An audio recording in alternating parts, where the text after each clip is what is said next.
Hi, this is going to be my SummerSlam review.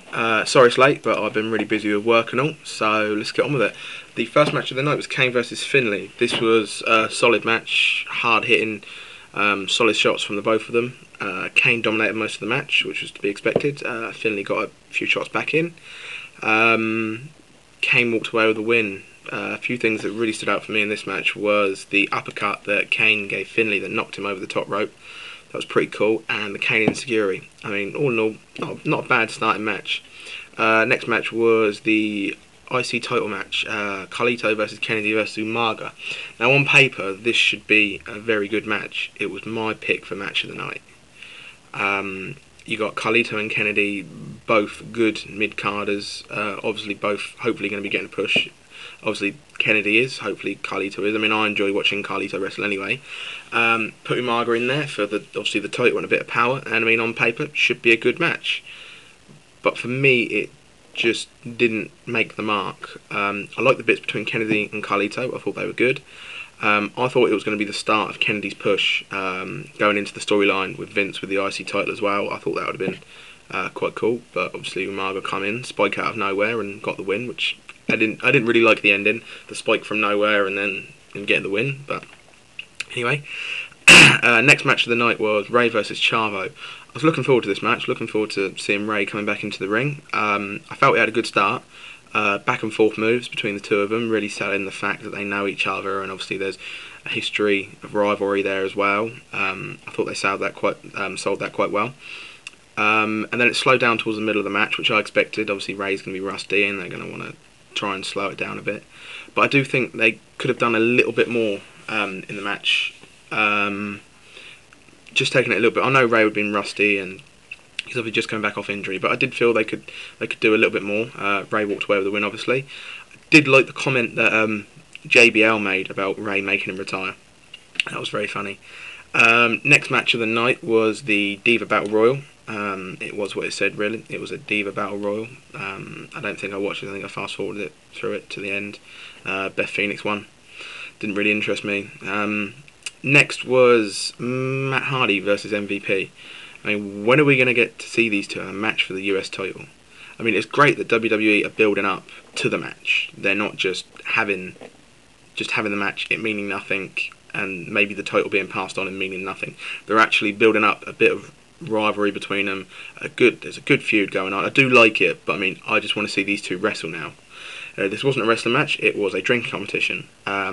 Like MVP did with the boxing competition when he replaced himself, Matt Hardy actually replaced himself with Austin. Come out to one of the biggest pops of the night. It was great seeing Austin come down to the ring, stun MVP, have a few beers and just leave. That was pretty cool. The next bit of the night was the Primetime and Vince, a little bit in the office. I found this absolutely hilarious. I mean, Primetime is so over right now. They just need to be pushed. These boys are they're gonna be big, and I can't wait for it. Next match of the night was Punk versus Morrison. I mean, how many times are we going to see Punk lose to Morrison? I mean, I actually thought at one point in this match that he was going to win. I really thought he was going to win, and I was hoping to God that he won. But no, Morrison uses the ropes. Punk loses again. Obviously not a clean win, so the feud's going to keep going on. If I was Punk, I'd be getting really annoyed by now that they're just not giving him his chance. And the worst thing is we've now got to sit through it again, and possibly Punk losing again. It's just Anyway, next was Triple H versus King Booker. Personally, I really like Triple H. I was waiting for this match all night. It was what I guessed it would be. Triple H just really going over Booker, pulling out all the old moves, which were received very well by the crowd. I felt it was quite a good match. I can't make up my mind about the old DX chop that he was doing again. Whether it's going to be like Triple H's thing, he's just going to do it now, or whether they're going to try and bring DX back again. It was okay. It was good. I felt it was quite a good match. I enjoyed watching it. Triple H walked away with the win. The only thing that I felt was that the little bit of credibility that Booker had been building up for himself in that match, I felt he just lost it all, really. I think maybe they should have let him win this time and then maybe have him target Triple H's legs. and then have another match at Vengeance or something, and then have Triple H go over Booker maybe in I don't know, a stretcher match or something. I don't know, but I just felt he lost quite a bit of the credibility building up for himself. Next was Batista versus Khali. I saw this and I thought to myself, this is going to be crap. This is going to be terrible. And it was. I mean, the chants from the crowd say it all. I mean, why let Khali overpower Batista for nearly all the match, come within inches of actually winning, and then get himself DQ'd?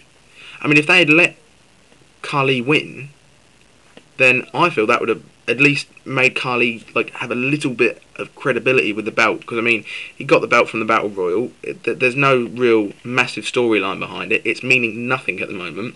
Maybe if he had beaten Batista and someone else had come along, he may have been able to stand as a champion.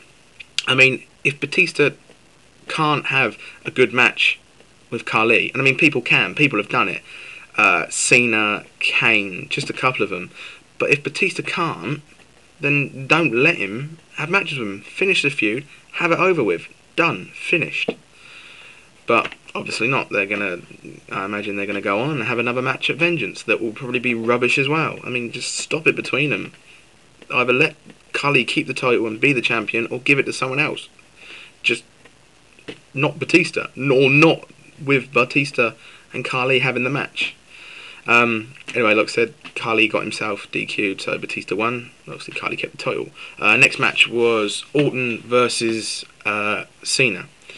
It wasn't a bad match. It wasn't great either. I mean, I'm not a massive Cena fan.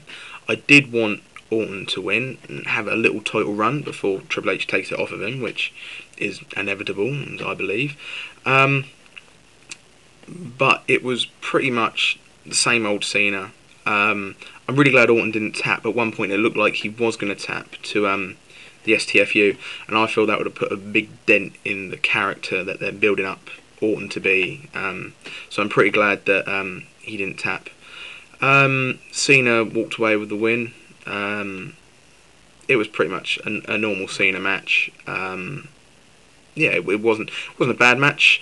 Overall, the pay-per-view it wasn't fantastic. It wasn't bad. I enjoyed parts, didn't enjoy other parts. So yeah, it wasn't a bad pay-per-view. So thanks all for watching, and I'll speak to you all later.